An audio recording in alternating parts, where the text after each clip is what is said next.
Satyabama Institute of Science and Technology, Chennai and Sri Perumbudur. Chennai Marina கடற்கரையில் மாணவர்கள் போராட்டம் நடத்தக்கூடும் என தகவல் வெளியானதால் அங்கு கட்டுப்பாடுகள் போடப்பட்டுள்ளன. விவரங்களை செய்தியாளர் ரமேஷிடம் கேட்கலாம். ரமேஷ், டெல்லியில் தொடங்கிய இளைஞர்களுடைய போராட்டம் இந்தியாவெங்கும் தாக்கத்தை ஏற்படுத்தியிருக்கிறது. தமிழ்நாட்டிலும் பல இடங்கள்ல மாணவர்கள் போராட்டத்தை முன்னெடுத்திருக்கிறார்கள்.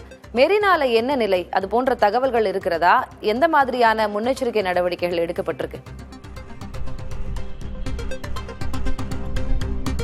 உழைப்பாளர் சிலையில் ஆரம்பித்து பட்டினப்பாக்கம் கடற்கரை வரை 4 கிலோமீட்டருக்கு இந்த மெரினா கடற்கரை என்பது அணுகுசாலை உட்பட இந்த சர்வீஸ் ரோடு ஃபுல்லா பாத்தீங்கன்னா தற்போது பொதுமக்கள் செல்வதற்கு தடை விதிக்கப்பட்டிருக்கிறது. குறிப்பாக இந்த மெரினா கடற்கரையில் இளைப்பாற வரக்கூடியவர்களுக்கும் தடை விதிக்கப்பட்டிருக்கிறது. குறிப்பாக 2 சக்கர வாகனங்கள் மட்டுமே அனுமதிக்கப்பட்டிருக்கிறது. அதே போல கார் உள்ளிட்ட வாகனங்கள் இந்த பக்கம் இந்த சர்வீஸ் ரோட்ல போகக்கூடாது அப்படின்றதையும் சொல்லியிருக்காங்க.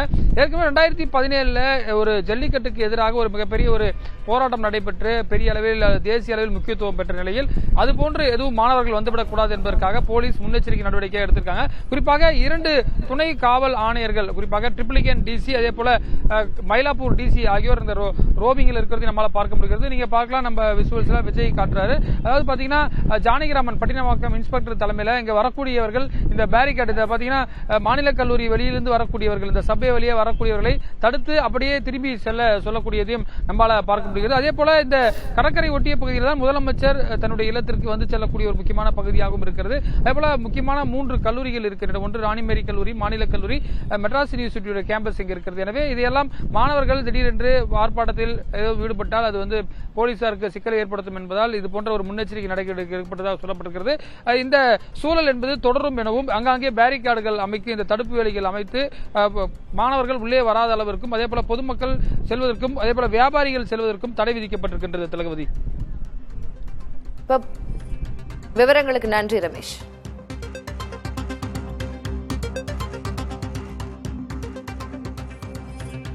டெல்லியில் நடைபெற்று வரக்கூடிய மாணவர்களின் போராட்டம் இந்திய அளவில் தாக்கத்தை ஏற்படுத்தி இருக்கிறது. தமிழ்நாட்டிலும் பல்வேறு மாணவர் அமைப்புகள் இளைஞர்களுக்கு ஆதரவு தெரிவித்து போராட்டத்தில் ஈடுபட்டு வரக்கூடிய சூழலில் மெரினாவில் பாதுகாப்பு பலப்படுத்தப்பட்டிருக்கிறது. கடந்த 2017 ஆண்டை போல ஒரு புரட்சி நடந்துவிடக்கூடாது என்பதன் அடிப்படையில் தற்போது முன்னெச்சரிக்கை நடவடிக்கையாக இந்த பாதுகாப்பு பலப்படுத்தப்பட்டிருக்கிறது.